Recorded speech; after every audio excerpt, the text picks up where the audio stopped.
This channel does not promote any violent, harmful, or illegal activities. All content provided by this channel is meant for an educational purpose only. যদি MDH kitchen king কিচেনে থাকি তো আমরা যা ইচ্ছে তৈরি করতে পারি। বেগুনের ভর্তা, আলু কপি, ভিন্ডি মশলা, আরো অনেক কিছু।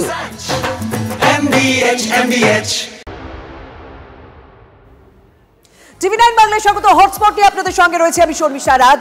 হটস্পট তো গোটা বাংলা, কারণ কোথাও বলা হচ্ছে যে 26-এর ভোটের আগে ভোটের ঢাকে কাঠি পড়ে গেল, আর সেই কাঠিটা প্রথম পেলেন কে? প্রধানমন্ত্রী নরেন্দ্র মোদী। হ্যাঁ, তারপর প্রত্যেকটা ইস্যু ধরে ধরে পাল্টা কাউন্টার করেছেন মমতা বন্দ্যোপাধ্যায়। হ্যাঁ, প্রত্যেকটা ইস্যু, প্রত্যেকটা পলিটিক্যাল বাইট আপনাদের সামনে তুলে ধরবো। তবে আজকে হটস্পটে কোন কোন ইস্যুগুলো আমরা তুলে ধরছি সেটার সঙ্গে একটুখানি পরিচয় করা যাক।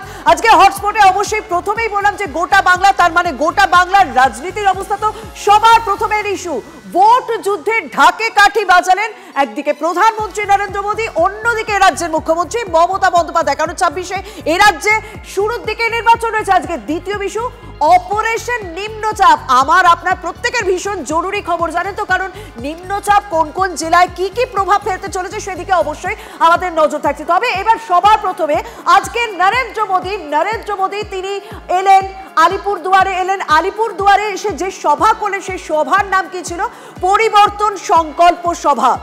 রাজনৈতিক বিশ্লেষকরা বলছেন সমাজদারোं के लिए ইশারা ही काफी है। আর সেখান থেকে ঠিক কি কি বার্তা তুলে ধরেছেন শোনাবো। তবে সবার প্রথমে আজকে আমাদের প্রথম ইস্যু, कहीं मेट्रो बननी थी, उनकी पड़ी है মেট্রো প্রকল্প। উনি নাকি টাকা দিয়েছেন প্রজেক্টগুলো করে, আমি 3 বুকে টাকা রেখে এসেছিলাম। प्रोजेक्ट को ये टीएमसी ने लटका करके रखा। লজ্জা করে না মিথ্যা কথা বলতে? आपको शर्म होना चाहिए सब बात करने का पहले। भ्रष्टाचार कैसे चारों तरफ बर्बादी लाता है, ये हमने टीचर भर्ती घोटाले में देखा है। इतना झूठा भ्रष्टाचार, सबसे ज्यादा भ्रष्टाचार तो आपका गवर्नमेंट का है। দেখুন 26-এর শুরুতে যদি এ রাজ্যে নির্বাচন হয়, বিজেপির কাছে অস্ত্র কি কি হতে চলেছে, মানে কোন কোন বিষয়গুলোকে আজকে প্রধান ইস্যু বা প্রধান সংকট বললেন প্রধানমন্ত্রী নরেন্দ্র মোদী, আমি সেগুলোর সঙ্গে একবার পরিচয় করাই। মানে আগামী কয়েকদিন বিজেপির প্রত্যেক নেতার মুখে ঠিক কোন কোন বক্তব্যগুলো শুনবেন, কোন কোন ইস্যুগুলো তাদের পলিটিক্যাল অস্ত্র হতে চলেছে। সবার প্রথমে হিংসা, অরাজকতা। আর এই নিয়ে তো মালদা মুর্শিদাবাদের ঘটনা সবার আগেই রাখছেন বিজেপি নেতৃত্বে, এমনকি প্রধানমন্ত্রীর মুখেও তা শোনা গেল। হ্যাঁ, খুব কম সময় অবশ্য মালদা মুর্শিদাবাদের কথা শোনা গিয়েছে। দ্বিতীয় এই সংকটের কথা কি বলা হয়েছে? নারী নির্যাতন। আরজি করের পাশাপাশি আরো অন্যান্য ঘটনা যে বিজেপি নেতৃত্বরা তুলে ধরবেন তা কিন্তু প্রধানমন্ত্রী সুর ঠিক করে দিয়ে গেলেন। তৃতীয়, দুর্নীতি, করাপশন। এই মুহূর্তে দাঁড়িয়ে শিক্ষা দুর্নীতিকে সব থেকে বড় ইস্যু করতে চলেছে বিজেপি নেতৃত্ব, সেটা অন্তত প্রধানমন্ত্রীর বক্তব্যে স্পষ্ট। কর্মহীনতা এবং শিক্ষায় দুর্নীতি যখনই উঠবে তখনই তো এই রাজ্যে যুব সমাজের কর্মহীনতা, বেকারত্বের ইস্যুটাও তুলে ধরবে বিজেপি নেতৃত্ব।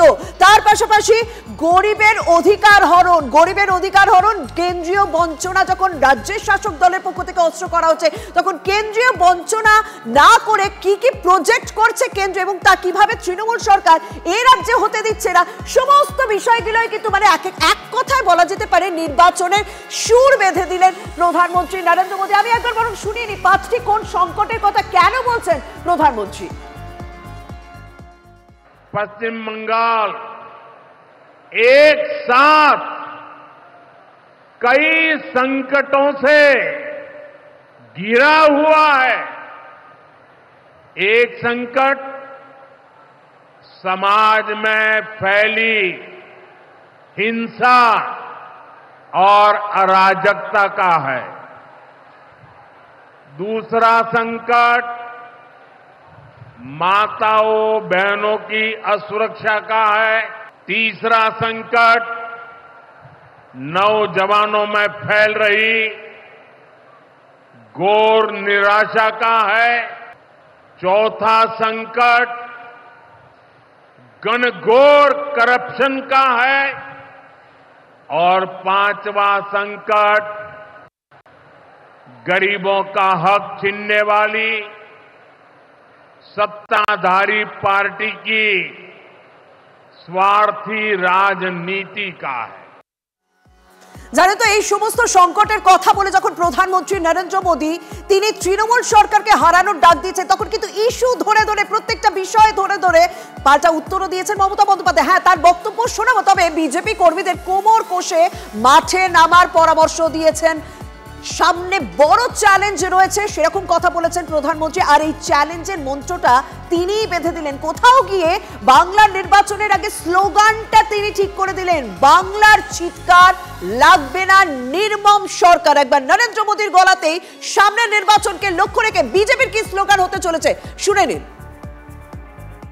बंगाल की जनता को अब टीएमसी सरकार के सिस्टम पर भरोसा नहीं है। यहां की जनता के पास अब सिर्फ कोर्ट का आसरा ही है। इसलिए पूरा बंगाल कह रहा है, बंगाल में मची चीख पुकार, नहीं चाहिए निर्मम सरकार। बांग्लार चित्कार लागबे ना निर्मम सरकार। অর্থাৎ তৃণমূলের রাজ্যে দুর্নীতি নিয়ে প্রশ্ন তুলেছেন, তৃণমূল সরকারকে কাঠগড়ায় তুলেছেন, তার সঙ্গে বাংলার মানুষকে তিনি তিনটে গ্যারান্টি দিয়েছেন, সুরক্ষা, সমৃদ্ধি ও সুশাসন। শুনুন। हमें पश्चिम बंगाल के हर परिवार को सुरक्षा की, सुशासन की और समृद्धि की गारंटी देनी है। স্বাভাবিকভাবে প্রধানমন্ত্রী নরেন্দ্র মোদী তিনি যখন দলীয় মঞ্চ থেকে তৃণমূলের দিকে ভোট যুদ্ধের মিসাইল ছুড়ছেন, তখন তৃণমূলও বা চুপ করে বসে থাকবে কেন?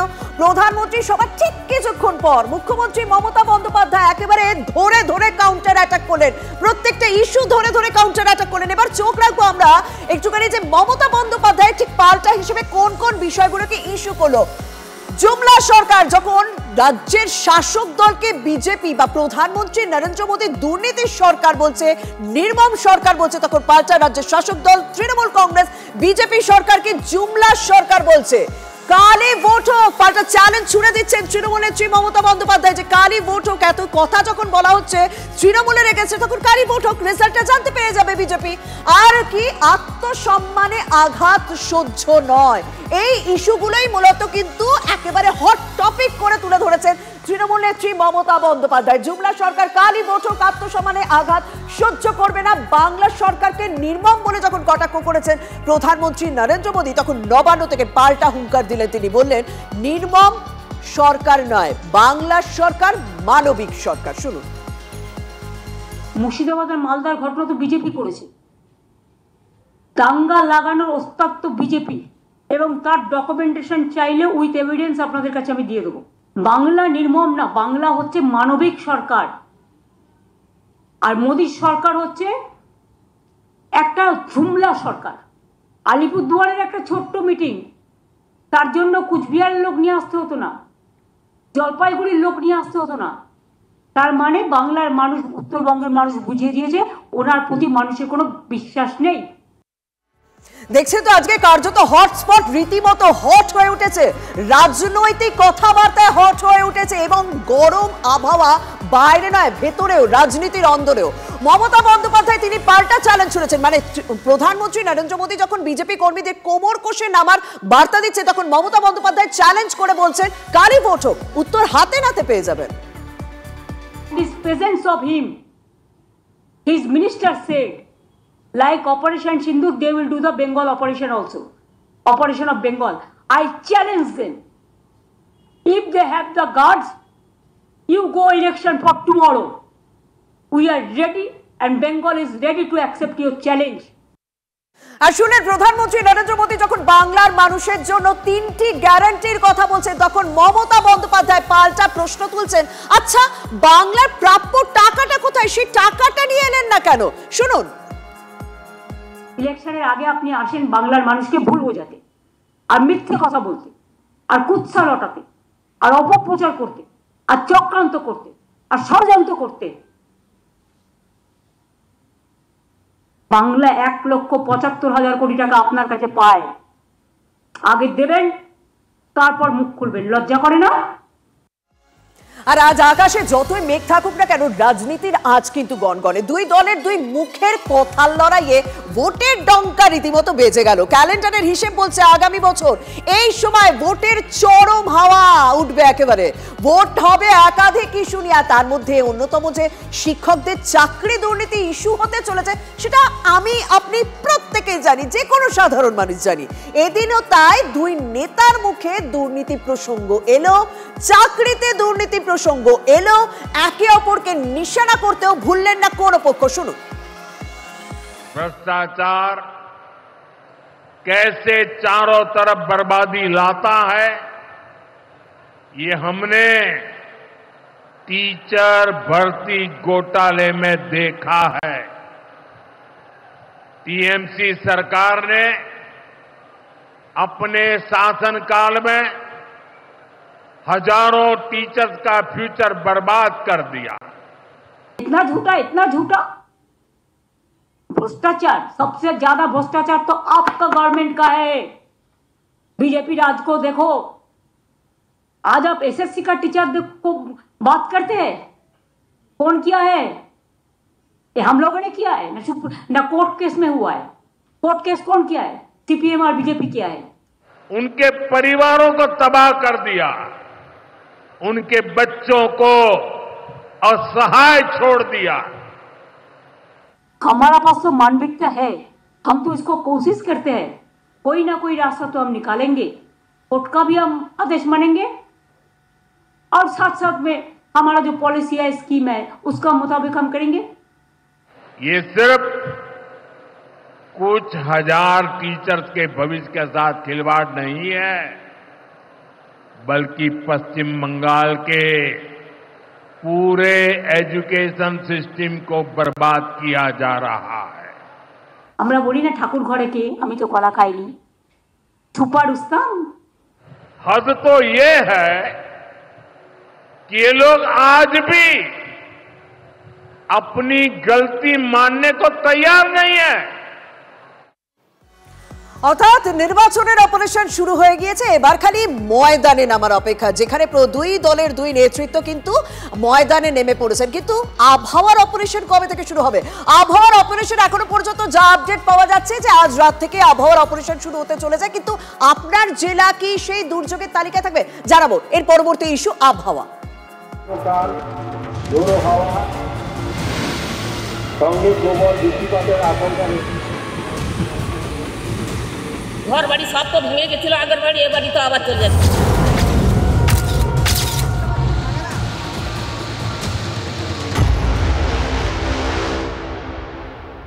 তবে সবার প্রথমে আমি কিন্তু দক্ষিণ চব্বিশ পরগনা মানুষের জন্য বলতে চাই যে সুন্দরবনে কিন্তু অতি গভীর নিম্নচাপ পৌঁছে গিয়েছে। কারণ বুঝতেই পারছেন সেখান থেকে বৃষ্টি শুরু হয়ে গিয়েছে এবং দুপুরে রায়দিঘি হয়ে স্থলভাগে প্রবেশ করে গিয়েছে নিম্নচাপ। ক্যানিং থেকে 40 কিলোমিটার দূরে অবস্থান করছে এই নিম্নচাপ, ক্রমশ বাংলা দিকে সরবে এই নিম্নচাপ। আজ 7 জেলায় অতি ভারী বৃষ্টির কমলা সতর্কতা জারি করা হয়েছে। বাংলাদেশ লাগোয়া জেলায় ঘন্টায় সর্বোচ্চ 65 কিলোমিটার বেগে ঝোড়ো হাওয়া বইতে পারে। কোন কোন জেলায় কবে কবে কি পূর্বাভাস রয়েছে তা আপনারা স্ক্রিনে দেখতে পাচ্ছেন। কালো কিছু জেলায় ভারী থেকে অতি ভারী বৃষ্টির পূর্বাভাস রয়েছে। পাহাড়ি এলাকায় ধস নামতে পারে, নিচু এলাকায় জল জমার আশঙ্কা থাকছে। নিম্নচাপের বৃষ্টিতে কি কলকাতা ভাসবে? আজ মহানগরে ভারী বৃষ্টির সতর্কতা জারি রয়েছে। সেই আভাসটা কিন্তু পেতে শুরু করেছেন, কারণ বাইরে ঝেঁপে বৃষ্টি হচ্ছে। ঘন্টায় 20 থেকে 30 কিলোমিটার পর্যন্ত বৃষ্টি হতে পারে। ঘন্টায় 20 থেকে 30 মিলিমিটার পর্যন্ত বৃষ্টি হতে পারে। জোয়ারের সময় ভারী বৃষ্টি হলে জলমগ্ন হওয়ার আশঙ্কা রয়েছে। ঘন্টায় 50 থেকে 60 কিলোমিটার বেগে হাওয়া বইতে পারে শহরে। গঙ্গায় লঞ্চ পরিষেবা নিয়ন্ত্রণের পরামর্শ আবহাওয়া দপ্তরের। বাংলায় হাজির হয়ে গিয়েছে বলা যেতেই পারে বর্ষা। উত্তরবঙ্গে মৌসুমী বায়ু চলে এসেছে, সেরকমই পূর্বাভাস ছিল। সময়ের 10 দিন আগে বর্ষা এলো উত্তরবঙ্গে। দার্জিলিং, কালিম্পং, জলপাইগুড়ি, কোচবিহার, আলিপুরদুয়ার, আরো একবার জেলাগুলো বলে দিই। উত্তরবঙ্গে দার্জিলিং, কালিম্পং, জলপাইগুড়ি, কোচবিহার, আলিপুরদুয়ারে মৌসুমী বায়ু প্রবেশ করে গেছে। গোটা সিকিম, বিহারের কিছু অংশে বর্ষা এসে গিয়েছে। 1 থেকে 2 দিনে বাংলার আরো কিছু অঞ্চলে বর্ষা আসবে ঘোষণা করে দিয়েছে আবহাওয়া দপ্তর। এবার আমরা পরের ইস্যুতে যাই এবং খুব সাংঘাতিক ঘটনা, খুব মর্মান্তিক ঘটনা বলবো, এবং তার পাশাপাশি বলবো যে এই ঘটনা থেকে এখনো পর্যন্ত গোয়েন্দারা বুঝতে পারছে না যে প্রত্যেকটা ঘটনা কোন সুতোয় তারা বাঁধবেন। কোন ঘটনা? মেমারির ঘটনা। বাবা মাকে খুন করেছিল ছেলে, তারপর প্রায় 109 কিলোমিটার দূরে মেমারিতে বাবা মাকে খুন করেছে, তারপর 109 কিলোমিটার দূরে বনগাঁয় মাদ্রাসায় তাণ্ডব চালালো ছেলে। সিভিল ইঞ্জিনিয়ার ছেলের কীর্তিতে রীতিমতো শোকস্তব্ধ আত্মীয় পরিজন, পরিবার, প্রতিবেশী সবাই বলছেন হুমায়ুন কবির সিদ্দিকীর মানসিক সমস্যা রয়েছে। পুলিশের প্রাথমিক অনুমান বনগাঁ সীমান্ত দিয়ে বাংলাদেশে পালানোর ছক কষছিলেন হুমায়ুন। কিন্তু প্রশ্ন উঠছে যে মাদ্রাসায় তাণ্ডব কেন চালালো হুমায়ুন? দেখুন ডিটেইল রিপোর্ট।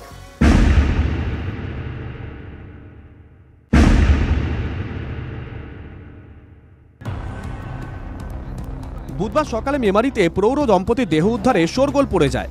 তারপর থেকে হদিশ পাওয়া যাচ্ছিল না তাদের ইঞ্জিনিয়ার ছেলে হুমায়ুন কবির সিদ্দিকীর। অভিযোগ, সন্ধ্যায় বনগাঁর একটি মাদ্রাসায় ব্যাপক তাণ্ডব চালান ওই ব্যক্তি। পুলিশ হুমায়ুনকে গ্রেপ্তার করেছে।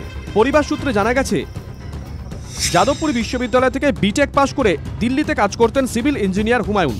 বছর 4 আগে বর্ধমানেই তার বিয়ে হয়, কিন্তু সেই বিয়ে বেশি দিন টেকেনি। এজন্য বাবা মাকেই দায়ী করেন ছেলে।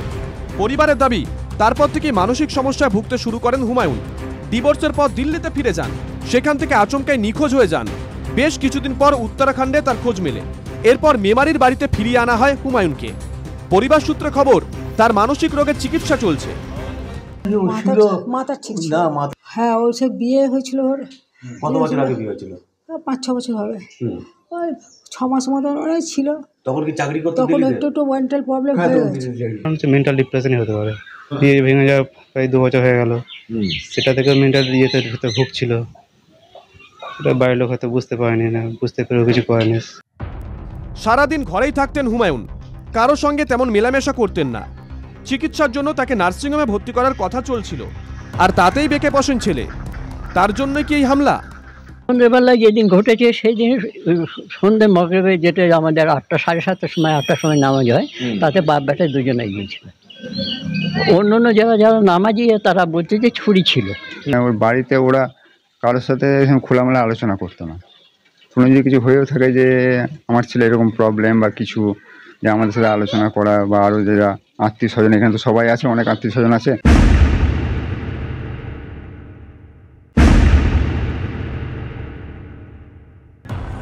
বর্ধমানে বাবা মাকে খুন করে বাংলাদেশে পালিয়ে যাওয়ার উদ্দেশ্য ছিল হুমায়ুনের। প্রাথমিক তদন্তের পর এমনটাই মনে করছে বনগাঁ থানার পুলিশ। বনগাঁর মাদ্রাসায় বচসার জেরেই হামলা চালান তিনি, দাবি করছেন প্রত্যক্ষদর্শীরা। প্রকাশ্যে এসেছে সেই হামলার সিসিটিভি ফুটেজ। আচমকা আমাকে আঘাত করেছিল, তখন আমার কোনো ছিল না, হাতে কিছু আছে কি না আছে, হয়তো ছেলেরা দেখেছে তাদের হাতে কিছু আছে। আঘাত করার পর আমি দৌড়ে আটকে দিই, তারপরে বাইরের সকলকে, শিক্ষককে মারে এবং আরও বিভিন্ন মানুষদেরকে মারে। গিলাপ চাই, তারপরে বলে আমাদের নেই, এই বলার পরে সে মানে ওদের উপরে চড়াও হয়।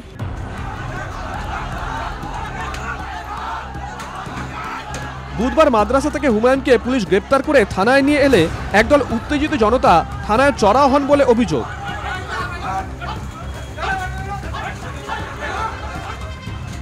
তারা থানা ভাঙচুরের চেষ্টা করেন। ওই ঘটনায় আরও 10 জনকে গ্রেপ্তার করেছে পুলিশ। বাবা মাকে খুন ও মাদ্রাসায় হামলা নিয়ে আরও তথ্য পেতে ধৃতকে ইতিমধ্যেই জেরা করছে পুলিশ। মনতোষ পোদ্দার ও দীপঙ্কর দাসের রিপোর্ট, TV9 বাংলা। গোয়েন্দারা এই মুহূর্তে কি ভাবছে জানেন? হুগলি মেমারিতে বাবা মাকে খুন করে সেখানে উত্তর 24 পরগনা বনগাঁয় পৌঁছে গেল, সেখানে কেন মাদ্রাসায় হামলা করে, এই সমস্ত বিষয়গুলোকে তারা কোথাও একটা সুতোয় বাঁধার চেষ্টা করছে। যাই হোক, আরো অনেক গুরুত্বপূর্ণ খবর হচ্ছে। কলকাতা পুলিশের STF এবং ঝাড়খণ্ড পুলিশের যৌথ অভিযানে ঝাড়খণ্ডের মাহুদা থেকে অস্ত্র কারখানার হদিশ পাওয়া গেল। উদ্ধার প্রচুর আগ্নেয়াস্ত্র, কার্তুজ ও অস্ত্র বানানোর সরঞ্জাম। অস্ত্র কারখানার মালিক সহ 5 জনকে গ্রেপ্তারও করা হয়।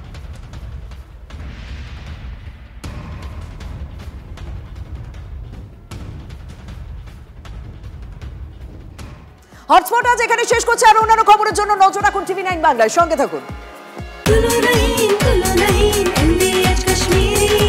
আরে কম দে কিন্তু খাঁটি দে।